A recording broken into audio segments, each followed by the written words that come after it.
ನಾನಿಲ್ಲಿ ನಾನು ಬೆಳೆದಿರುವಂಥ ಪದಾರ್ಥಗಳು ತಂದಿದ್ದೀನಿ.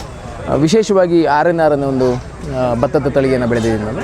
ಅದು ಸಂಪೂರ್ಣವಾಗಿ ನೈಸರ್ಗಿಕ ಬೆಳೆದಿರುವಂಥದ್ದು, ಯಾವುದೇ ವಿಷ ಹಾಕ್ದಲೇ ಬೆಳೆದಿರುವಂಥದ್ದು. ಈ ಅಕ್ಕಿಯನ್ನು ಡಯಾಬಿಟಿಕ್ ರೈಸ್ ಅಂತಲೇ ಈ ಅಕ್ಕಿಯನ್ನು ಡಯಾಬಿಟಿಕ್ ರೈಸ್ ಅಂತಲೇ ಪ್ರಮೋಟ್ ಮಾಡ್ತಾಯಿದ್ದೀವಿ RNRನ್ನು. ಯಾಕೆಂದರೆ ಇದರಲ್ಲಿ ಗ್ಲೈಕೋಮಿಕ್ ಇಂಡೆಕ್ಸ್ ತುಂಬ ಕಮ್ಮಿ ಇರ್ತದೆ, 50 ಸರಿಸುಮಾರು 50ರಿಂದ ಆಸ್ಪಾಸ್ ಇರ್ತದೆ. ಆಮೇಲೆ ಕಂಪ್ಲೀಟ್ ಝೀರೋ ಪಾಲಿಶ್ ಆಗಿರೋದ್ರಿಂದ ಫೈಬರ್ ಕಂಟೆಂಟ್ ಉಳಿತದೆ.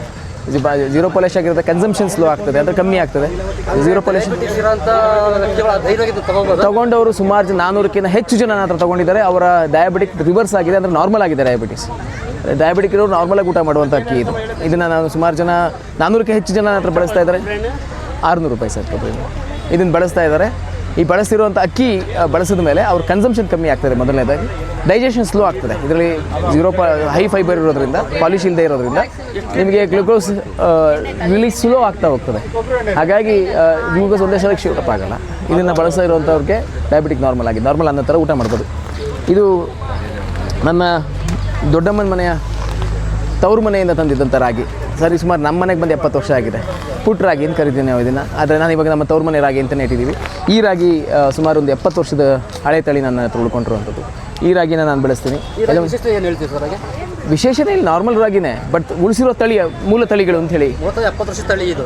ನಮ್ಮ ಮನೆಗೆ ಬಂದು 70 ವರ್ಷ ಆಗಿದೆ. ಅಂದರೆ ನಮ್ಮ ದೊಡ್ಡಮ್ಮ ಅವ್ರ ತವ್ರ ಮನೆಯಿಂದ ಇಸ್ಕೊಂಡ್ಬಂದಿದ್ರು ಅಂತ. ಅದಕ್ಕೆ ಮುಂಚೆ ಎಷ್ಟು ವರ್ಷದ ಗೊತ್ತಿಲ್ಲ ನನಗೆ, ಅದರ ಆಯುಷ್ ಗೊತ್ತಿಲ್ಲ. ಆದರೆ ನಾವು ಇದನ್ನು ನಮ್ಮ ಮನೇಲಿ ಉಳಿಸಿ ಬೆಳೆಸ್ಕೊಂಡು ಹೋಗ್ತಾ ಇದ್ದೀವಿ. ಅದರದ್ದೇ ಹಿಟ್ಟು ನಾನು ಬೆಳೆದಂಥ ಅವರೆಕಾಳು ಬೆಲೆ ಬಿದ್ದೋದಾಗ ಅವರೇ ಬೇಳೆ ಮಾಡಿ ಅದನ್ನು ಚಿನ್ಕುರುಳಿ ಮಾಡಿದ್ದೀನಿ. ನಾನು ಬೆಳೆದಿರುವಂಥ ಸೀಬೆಕಾಯಿ, ಅದಲ್ಲದೆ ನಾನು ಅಕ್ಕಿ ನುಚ್ಚು, ಅಕ್ಕಿ ಹಿಟ್ಟು, ನನ್ನ ಮೆಂತ್ಯ ಮುದ್ದೆ ಹಿಟ್ಟು, ಇವೆಲ್ಲವೂ ಪದಾರ್ಥಗಳ ತರ್ತೀನಿ. ಇಲ್ಲಿ ಬರುವಂಥದ್ದು ನಮ್ಮದೊಂದಿಷ್ಟು ನಿಯಮಗಳಿದೆ ಸರ್. ಇಲ್ಲಿ ನಾವು ಬರುವಂಥ ವ್ಯಕ್ತಿಯ ತಾಕುಗಳಿಗೆ ಹೋಗಿ ಅಥವಾ ಜಮೀನಿಗೆ ಹೋಗಿ ಅವ್ನು ಮಾಡುವಂಥ ಪದ್ಧತಿಗಳು, ಅವ್ನು ಹಾಕುವಂಥ ಬೀಜ, ಅವ್ನು ಹಾಕುವಂಥ ಒಳಸೂರುಗಳನ್ನೆಲ್ಲ ಪರೀಕ್ಷೆ ಮಾಡಿ ಈ ನಿಯಮದ ಒಳಗಡೆ ಬಂದವ್ರಿಗೆ ಮಾತ್ರ ಅವಕಾಶ, ನೈಸರ್ಗಿಕ ಬೆಳೆದವ್ರಿಗೆ ಮಾತ್ರ ಅವಕಾಶ. ಇಲ್ಲಿ ಬಂದವರಿಗೆ ನೈಸರ್ಗಿಕತೆಗೆ ಮಾತ್ರ ಅವಕಾಶ ಇದೆ, ರಾಸಾಯನಿಕ ಇದ್ದವರಿಗೆ ಯಾವುದೇ ಕಾರಣಕ್ಕೂ ಅವಕಾಶ ಇಲ್ಲ. ಅವ್ರು ನೈಸರ್ಗಿಕವಾಗಿ ಬೆಳೆದಿರಬೇಕು. ಮೊದಲನೇದು. ಎರಡನೇ ವಿಚಾರ, ಸಣ್ಣ ರೈತರಿಗೆ ಮತ್ತು ಮಹಿಳೆಯರಿಗೆ ಮೊದಲನೇ ಆದ್ಯತೆ ಕೊಡ್ತಾ ಹೋಗ್ತೀವಿ. ಯಾಕೆಂದರೆ ಇವತ್ತು ಸಂಘರ್ಷದಲ್ಲಿರುವಂಥವ್ರು ಸಣ್ಣ ರೈತರು. ಅವನಿವತ್ತು 2 ಎಕರೆ 4 ಎಕರೆ ಜಮೀನು ನಾನು ಕಲ್ಟಿವೇಟ್ ಮಾಡೋಕ್ಕಾಗ್ತಿಲ್ಲ, ಮಕ್ಕಳು ನಾನು ಜಮೀನು ಮೇಲೆ ತೋಡಿಸ್ಕೊಳ್ಳೋಕ್ಕಾಗ್ತಿಲ್ಲ, ಮಕ್ಕಳೆಲ್ಲ ವಲಸೆ ಹೋಗ್ತಿದ್ದ ಸಿಟಿ ಕಡೆ, ಹಳ್ಳಿ ಎಲ್ಲ ಇವತ್ತು ನಮ್ಮ ವೃದ್ಧಾಶ್ರಮ ಆಗ್ತಿದೆ. ಆದರೆ ಅಲ್ಲಿಯೇ ನಿಂತು ಅವ್ನು ಮಾಡಬೇಕು, ಅವನ ಜನರೇಷನ್ ಅಥವಾ ಅವನ ಸಂತತಿಯನ್ನು ಬೆಳೆಸಬೇಕು ಅಂದರೆ ಅವನಿಗೆ ಅಲ್ಲಿ ಗಟ್ಟಿಯಾದ ಬದುಕು ಕಟ್ಟಿಕೊಡ್ಬೇಕು. ಹಾಗಾಗಿ ಅಂತಹ ರೈತರುಗಳಿಗೆ ನಾವು ಆದ್ಯತೆ ಕೊಡ್ತಾ ಇದ್ದೀವಿ. ಇದಕ್ಕೆ ಪ್ಯಾಸಿವ್ ಇನ್ಕಮ್ ಇರುವಂಥವ್ರು ತುಂಬ ಜನ ಬರ್ತಾರೆ, ಅವ್ರಿಗೂ ಅವಕಾಶ ಇಲ್ಲ. ನಾನು ಬೇರೆ ಯಾವುದೋ ಬಿಸ್ನೆಸ್ ಮಾಡ್ತೀನಿ ಅದ್ರ ಜೊತೆಗೆ ಇದು ಮಾಡ್ತೀನಿ, ಇಲ್ಲ.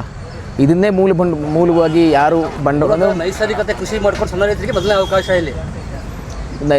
ದೊಡ್ಡ ರೈತರು ನೈಸರ್ಗಿಕ ಮಾಡ್ತಿದ್ರೆ ಅವಕಾಶ ಕೊಡ್ಬೋದು, ಬಟ್ ಆದರೆ ಕೆಮಿಕಲ್ ಕೃಷಿಗಂತೂ ಅವಕಾಶನೇ ಇಲ್ಲ. ಜೊತೆಗೆ 7 ವಿಷಯಗಳನ್ನು ನಮ್ಮ ಸಂತೆಯಲ್ಲಿಂದ ಬ್ಯಾನ್ ಮಾಡಿದ್ವಿ. ಮೈದಾ ಇಲ್ಲ ನಮ್ಮಲ್ಲಿ, ಬಿಳಿ ಉಪ್ಪಿಲ್ಲ, ವೈಟ್ ಪ್ಯಾರಾಫಿನ್ ಆಯಿಲ್ ಅಥವಾ ರಿಫೈನ್ಡ್ ಆಯಿಲ್ ಇಲ್ಲ ನಮ್ಮಲ್ಲಿ. ಇಲ್ಲಿರುವಂಥ ಸುಮಾರು ಒಂದು 8 ಥರದ ಎಣ್ಣೆಗಳು ಪೂರ್ತಿ ಗಾಣದ ಎಣ್ಣೆಗಳೇ ಬರ್ತದೆ.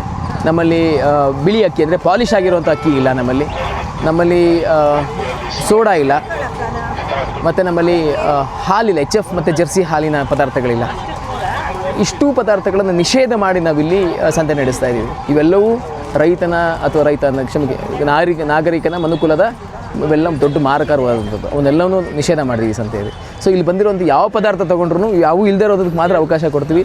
ಇಲ್ಲಿ ವ್ಯಾಲ್ಯೂಡೇಷನ್ ಮಾಡೋದಾಗಿರ್ಬೋದು, ಅವ್ರು ಮಾಡುವಂಥ ಮೆಥಡ್ ಆಗಿರ್ಬೋದು, ಬೆಳೆಯುವಂಥ ಪದ್ಧತಿ ಎಲ್ಲವನ್ನೂ ನಾವು ಸ್ಕ್ರೂಟಿನಿ ಮಾಡಿ ಎಲ್ಲವನ್ನೂ ನಾವು ಒಂದು ಓರೆ ಹಚ್ಚಿ ಅದೆಲ್ಲ ಸಮಾಧಾನ ಆದರೆ ಮಾತ್ರ ಅವಕಾಶ ಕೊಡ್ತೀವಿ, ಇಲ್ಲಾಂದ್ರೆ ಅವಕಾಶ